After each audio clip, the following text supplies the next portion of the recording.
Hi everyone. So, how to let go of those or leave those behind who need healing? That's one of the most important questions for an empath, I think.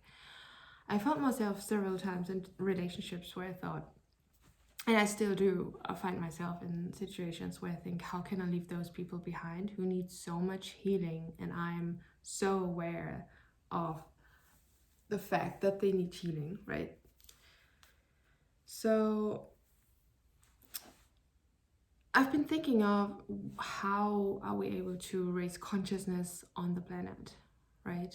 It has a lot to do with being ourselves. And a lot of times doing that, it can mean you are empowered, you are self-confident, you like yourself, you love yourself, you like everything about you, your fashion, and you step up like that. Or it can mean you're just really aware and in tune.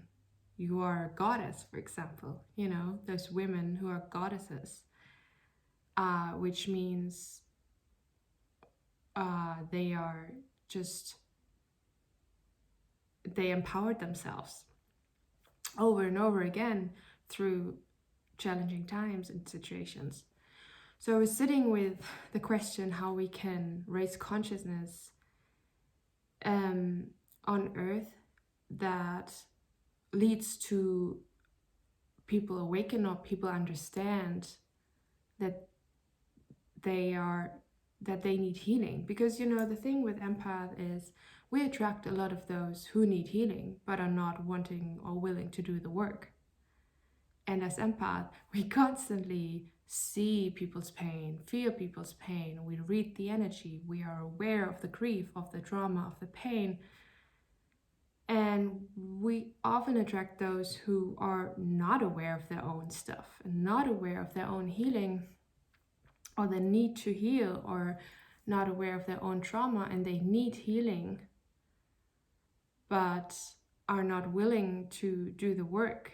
And as empath, we reflected on ourselves so many times, and we've been in situations where we constantly thought it's our fault and it's our responsibility and our own stuff or our own energy, when a lot of times what we are actually were experiencing is other people's energy and other people's trauma, and us feeling angry is because of other people crossing boundaries, right?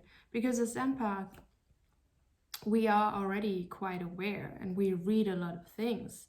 And as empath, we were probably raised to be overgivers and please others constantly. That's part of the difficulty that many of us, which is maybe part of our life purpose or karmic lessons, that we didn't learn how to set boundaries. And we are already sensitive, so we take on other people's energy and we take on other people's pain, and we think it's ours. But a lot of times we are already quite aware, we've done a lot of work. The thing we need to learn is that it's not our responsibility and that we need to set boundaries. And our issue or our difficulty quite often is to really leave those behind who are not willing to look at themselves, to do the work, to take care of themselves, but project a lot of their own insecurities or own pain onto us. And how are we leaving those behind, or how are we walking away from those difficult relationships and from those people who are not aware and not willing to do the work? Instead, they are in these codependent relationships, eventually with the empath, projecting their own stuff, projecting their own pain onto the empath, and sitting back relaxing, But the thing with those codependent relationships, the only thing we are doing is actually repeating old pain, repeating old trauma. And of course we know that. But for me, the most important or the most difficult thing for me to understand was how will I be able to walk away from that? How will I be able to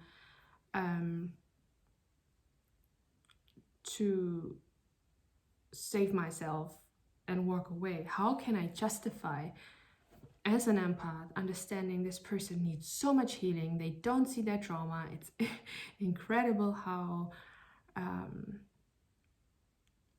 hurt they are. How can I walk away from someone who seems to need me so much, but yet is treating me so poorly in that codependent relationship? If you have the narcissist and the empath, or just a toxic person and the overgiver, right? Someone without boundaries, another person without boundaries, like someone who's crossing boundaries, someone who's not setting boundaries, right?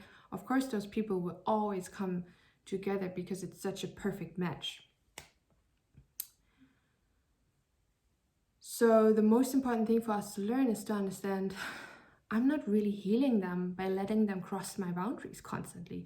I'm not really healing, helping, saving, or rescuing them by letting them treat me how the F they want, right? How they please to. It's not my responsibility. I never set the pain and the trauma in those people. I never went around and traumatized people, you know, especially not as a child. That is part of the empath trauma and pain, that we carry so much energy, and a lot of us carry so much past life karma that we still think we are somehow responsible for people's pain, for people's trauma. We are a burden and we are in the way, and that's why we have to constantly give and overgive and serve humanity. And serving the humanity is part of our purpose for sure, but in an empowered way, with boundaries, with knowing our power, knowing our abilities, knowing our gifts, and being able to give from this centered, empowered, strong, and healthy place, and not from this toxic, overgiving, karmic, codependent place where we try to rescue the other person constantly when we are overgiving. Oh yes, it's okay that you treat me like shit because I somehow deserve it, because I learned that my sensitivity is such a burden for humanity. I'm so sensitive, everyone is triggered by that. And then also part of the empath journey is that we learn that we are somehow not able to shine our light. So whenever we would, speak our truth, we would trigger the heck out of people. Our spiritual gifts were so triggering for a lot of people because they couldn't receive or see or understand or value our psychic gifts, our high sensitivity. We were just like too sensitive to noises, to voices, to smells, to energy, right? And people would constantly blame us for those gifts and for those sensitivities that many of us grew up in a way of, oh my God, I'm such a burden. Of course I have to overgive. Of course I have to give my all to finally be loved and valued and seen as a human being, because somehow I'm just too much. At the same time, I'm not enough. It's this weird thing of too much yet not enough. We are not enough normal human being doing their job in the 3D physical, and we are too much of the sensitive, weird, highly intuitive being that is just too much with all their and the truth of it all is that our awareness was too much who are triggered by our light. Our awareness was too much for everyone who is not willing to look at their shadows. When you would read energies and you would be like, something is off, I can't tell why, and people are just like, yeah, nah, you're crazy. What you're talking about is just like weird. What are you actually saying, right? And so we couldn't really show up as how we were and who we are. And at the same time, what I experience quite often is people are triggered when you're not showing who you are, when you're holding back a little, and when you're not like fully showing your full life plan to them, they are triggered. And the reason for that, empath were constantly shown that who you are is somehow kind of really weird, and if you show up, we will attack you or target you or blame you or guilt trip you or show you that you're weird. But on the other hand, when you were not talking about your plans because you were really insecure and not sure about your life plans, which is also something that is not required of every individual to have a lifelong plan, which is also a great illusion to have it all figured out now. But you always knew there was something more to life and more to do with your gifts, and you had no idea. And then when you come more and more into the spiritual community, you understand, oh, there is an energy reader or an energy healer, or you can start to be a yoga teacher or whatever. You become more aware of the spiritual journey, and but the more you're traumatized, the less you will be able to talk up and speak up about it, because it's really rare that people find that people have found their soul tribe at a really early stage and could just talk their truth. It was always dangerous for the empath to talk truth. So first of all, we were never enough, yet always in too much. And then we were asked to please not show who we are, but also please just can you tell us who you are? But that would mean that you have to lie and pretend, because you're not the one who's climbing the the ladder of certain profession that is too much of a 3D kind of reality, and you don't see yourself in there, right? But how are empaths to actually walk away from those people telling them who they are, or those toxic relationships when I think somebody needs healing? The reason why we're staying in those relationships so often is because we think, oh my God, I have to rescue this person, I have to save and heal this person. This person has to see how much, first of all, healing capability I have, but also to understand how hurt they are, because I feel it all and I want to make it right for them. But so the thing is, we are not healing them, like I said before, we are not healing them by staying in those toxic relationships, right? We are not healing them or saving them by letting them treat us how the freak they want to treat us, right? They think, we think we make them feel better by letting them walk all over us, but that's not the case. That's not how they heal their inner trauma and their grief, because the healing journey and healing your trauma is always, for every single human being, it's a process that is needed to be done internally and by going within. No one will, we know that by now.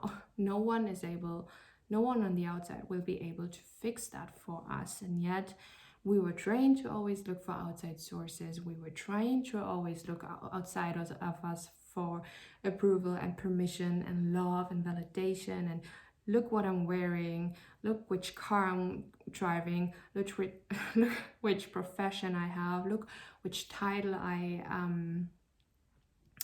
gained, or which look at my degrees and my grades and whatever, and how pretty I am, and look where I'm going on vacation in summer. It's all kind of stems from the need for validation on the outside. And that's why narcissism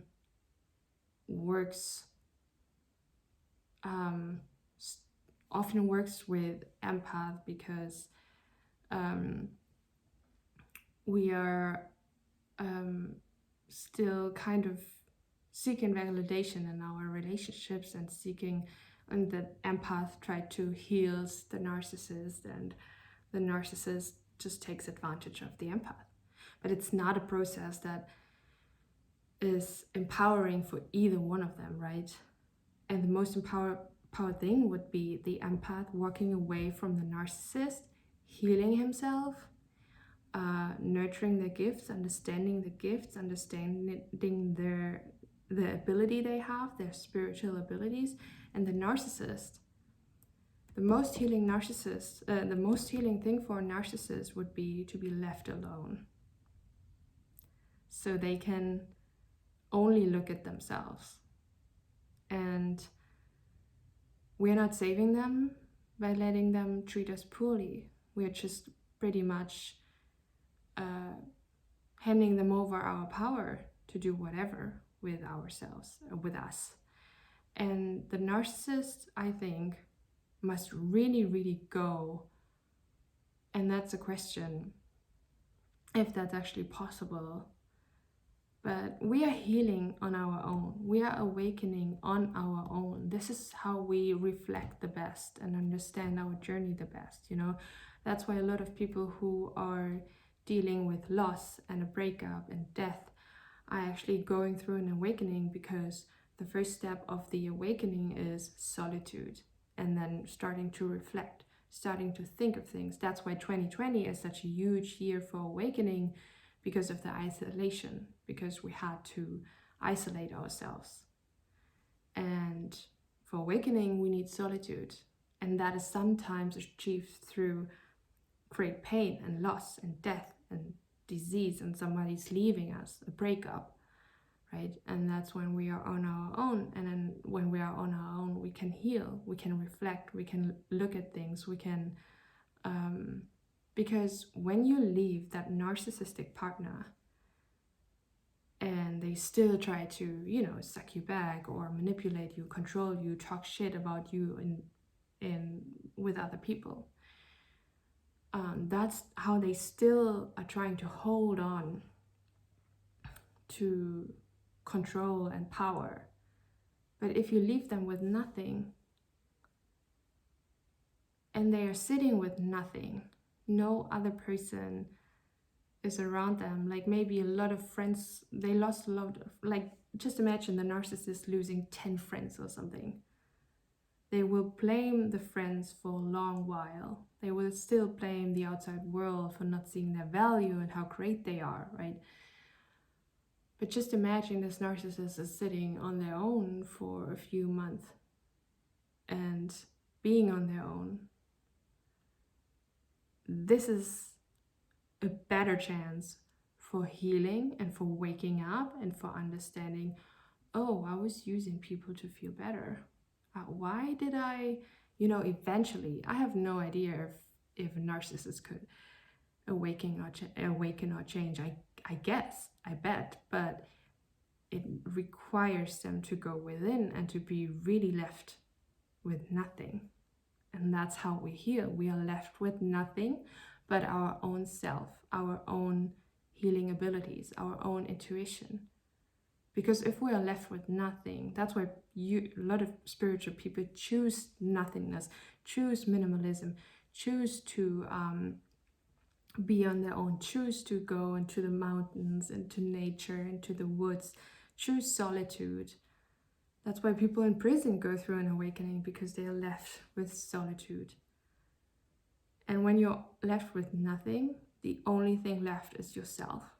And when the only thing left is yourself, you can start to reflect, heal, look at yourself, change, like really ask questions like, oh my God, why was I doing that all the time? Why do I do this? Why do I drink every night? Why do I smoke so much? Why do I, oh my God, I really treated my friend poorly.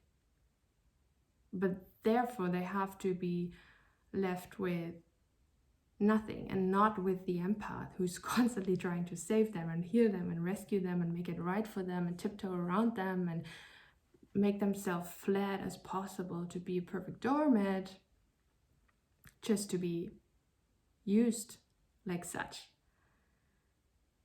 not empowering for anyone. The most empowering thing is for your healing, leave those people alone. That's why the best thing with someone who's easily triggered or attacking you is staying calm. Because if somebody's yelling at you and you are not reacting, you're staying calm. Maybe you say nothing. Maybe you just look at them and people are triggered. Maybe you stay calm and say nothing, and they are basically left with their echo. They yelled at you and you're not saying anything, and the yelling is coming back at them. That's why sometimes you can see someone is yelling at you, but you're staying calm, and then they either get really agitated or they get like more quiet because they hear their own yelling. And the thing we want to do is defend ourselves, protect ourselves. But sometimes the better thing is to not react or stay really calm, which is very difficult and a huge practice. But when we are leaving people with their own stuff, that's how they are able to heal. And it's not on you to check in if they healed, or it's not on you to heal them or to rescue them. It's not on you to make sure they are healing. It's on you to be yourself and eventually even trigger other people. But that's your job. When being you leads people to be triggered and agitated and annoyed, you've done a great job, actually, because you are part of waking up the planet. If you standing in your power is triggering people, it doesn't mean you have to change standing in your power. It doesn't mean if people are triggered by you speaking your truth or you shining your light and they have a reaction, it doesn't mean you have to dump down your light. It means you have to keep shining, and people have to keep dealing with their stuff always, But it's clearly a practice to not take that personally. And the most important thing for the empath to walk away from people who need healing is to truly understand, I'm not responsible for their pain. How can I be responsible for other people's trauma? Ask yourself, how am I supposed to be responsible for people's pain? I have nothing to do with this person. I was not their caregivers, abusing them. And only if you were, but for most of us, it's the romantic partner or a friend who is narcissistic.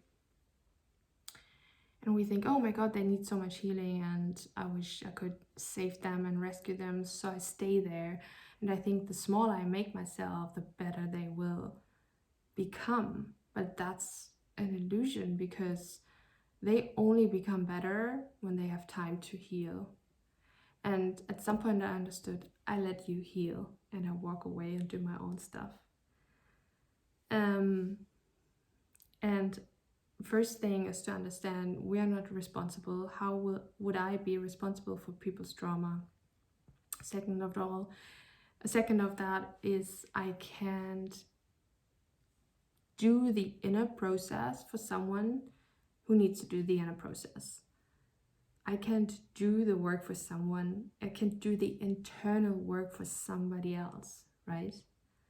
We think when we fix everything outside of them, they're gonna be fine and they're gonna be able to love us. But their misery and their miserable life has to do with their own internal pain. And that's not on us to heal. It's not possible to do that, Look at yourself. Like, you have this sadness inside of yourself, and maybe there are things like a puppy and the forest which make you feel better. But truly healing is an inner process, and I can do that for others. And the third thing is to understand, I'm not fixing you by being around you. I'm not responsible. I can't do the inner process work, and I'm not fixing you by letting you treat me how you want to treat me. It's truly not healing for you. So the most loving thing for you and me in this toxic, difficult, codependent relationship is to walk away from each other. And sometimes I see people and think, you're not ready for this, or I'm not willing to be there again. I've been in that already, because there was a long journey of being with different kind of people, and I was saying, oh, I've been with the narcissist, I'm done now. I've been with needy people, I'm done now. And I don't know if you know Phil Good, but he has a saying, and I always think of that. He says, it's nothing personal, it's just vibrational. And that is so true. You're just on another frequency, you're just on another vibrational level, because you've done that. You're on another level. If you look at their profession or their life, they are on a profession. Maybe they are, I don't know, they are on another level in some kind. It's not about good or bad or positive or negative. It's just, I've been there, I'm done now. And that's why I look for someone who's on my frequency, right? You can always go in there already, or again. But is it really serving you? That's the question. And I think the most loving thing is to walk away and really let you do your healing. Like, sometimes I see people who keep pointing fingers, who keep projecting, who keep being triggered by you being in your power. We're not a match. If I'm in my power and you're triggered by me being in my power, we're not a match. It's not a match. If you are triggered by my fashion and everything I wear, we can't be friends. Like, you're not supportive of my growth, and if I constantly trigger you by being myself, we shouldn't be together. We shouldn't spend time together. If you are triggered because I'm not giving you my energy, and if people are really needy, I refuse to give them my energy. But chances are, if I refuse to give them my energy, they get triggered, or they get really frustrated with me, or they are holding resentment, and that's why when they start to be controlling or manipulative or mean or toxic, And when I say I don't need anything from you, but you keep needing things from me, we're not serving each other. This relationship is not serving itself.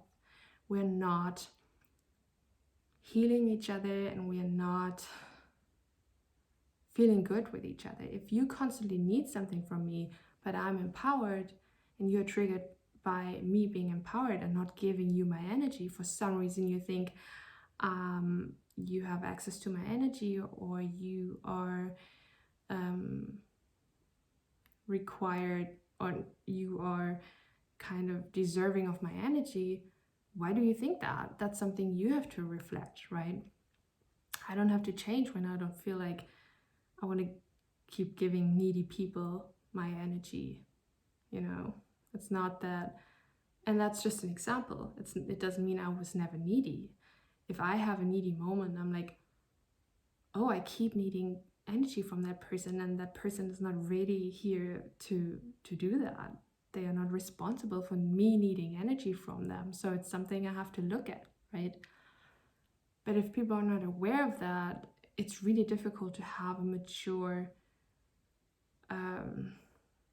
safe, loving, grounded, healthy relationship with that person. If people can't communicate, but you practice clear communication for the last 3 years, it's not a match, And if somebody is pointing fingers and projecting, but you've done a lot of work yourself and you practice to not judge people, it's not a match. And so the most loving thing we can do is leave those people with their own energy, to work with their own energy, to deal with their own energy. And that's what I would consider. That was something that was really helpful for me to understand. I can't really heal those. Yes, I'm maybe codependent, and yes, there's this part in me that always wants to rescue people. But if I'm sucked back from the place of I really want to save you, but if I'm sucked back into a lower frequency where people give me the feeling of I'm not worthy, I'm not like I'm not enough, I'm never enough, I keep trying, but I'm never enough. That's a trauma in both people, obviously.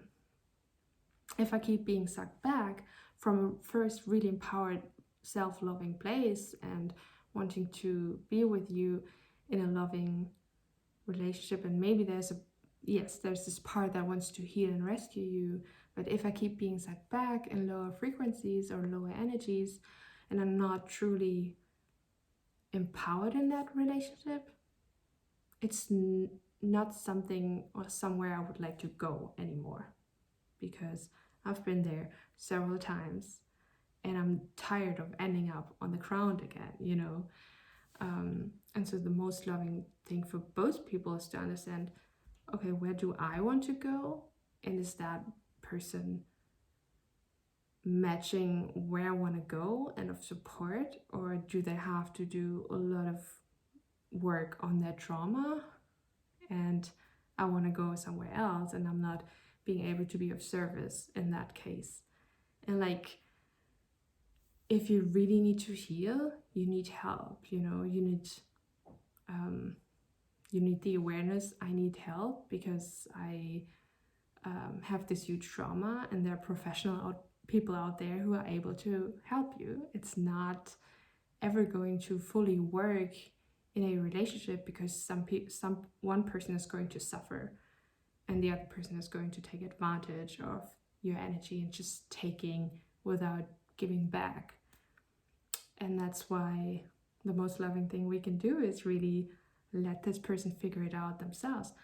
Walk away and let them empower themselves. That's the most loving thing we can do. So I hope that was helpful. Have a great day. Thank you so much for watching, and bye.